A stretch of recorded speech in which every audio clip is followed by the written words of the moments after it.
And welcome to Vikings GamePlan. It's Paul Allen joined by Jerry Gray, very well-respected defensive backs coach around the National Football League. He's been here with Mike Zimmer since Zim started in 2014 as head coach of the Vikings. Welcome to the show. And in working with Mike Zimmer for more than a half decade, what's that been like?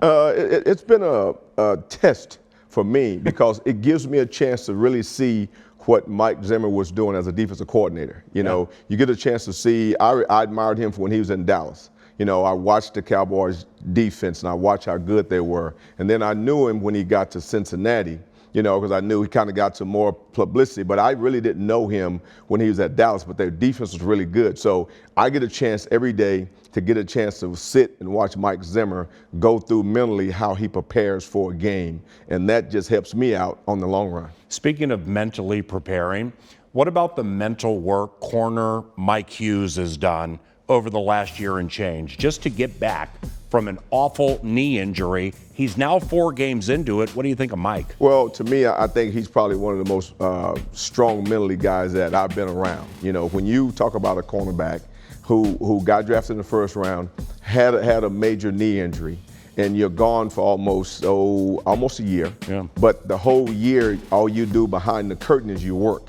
You know, Suge and them got him ready mentally, physically prepared. Then I watched Uwe and his group at the strength conditioning run him on other fields and stuff like that. And then the hurdle comes when you put a uniform on.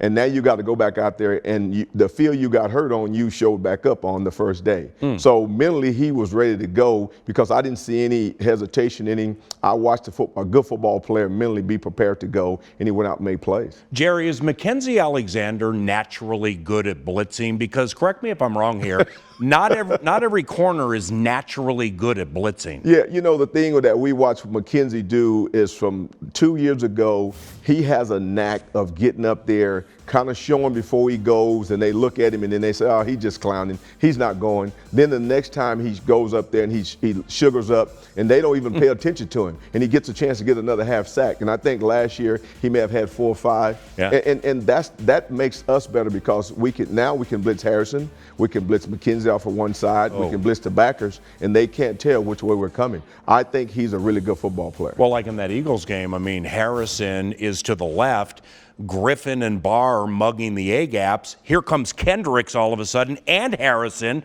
I mean, that's that trickery and deception that you guys are so good with. And like I said, I get a chance to see Mike Zimmer come up with those ideas every day. Yeah. You know, I get a chance to see why he does what he do, because not only can you do it game by game, you have to know what people have seen from you. So he gives a chance to give us the ideas to go out there and be better on the football field. What do you like about the way Trae Waynes plays?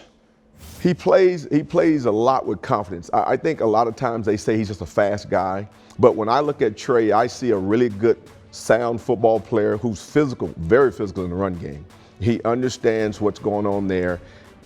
He does a really good job. Last week they challenged him on a lot of go balls, and he was right there to make plays. And I think that's where he's going to take his next big hurdle, is taking those go balls and intercepting them.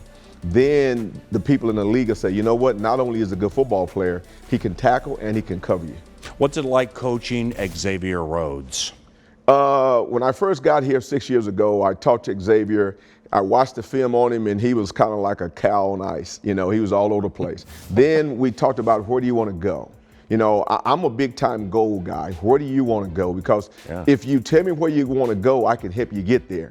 But if you don't tell me, then today may be wrong or it may be up and down. And he told me he wanted to be the best corner in the league. And I said, okay, well, here's what you have to do to get there now. You're going against Patrick Peterson. You're going against the guys that used to be at Seattle and those guys.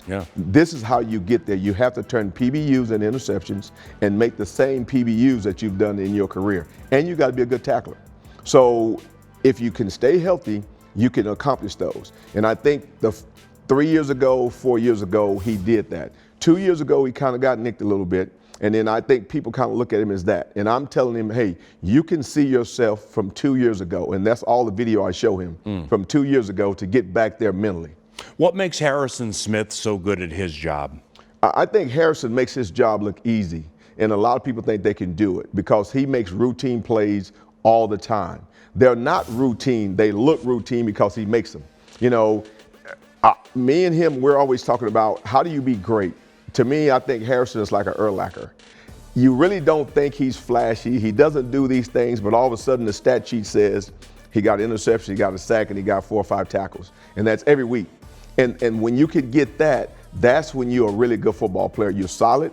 They may try to do trick things on you, but they're never going to get you because you're going to reach your keys and do exactly what you're supposed to do.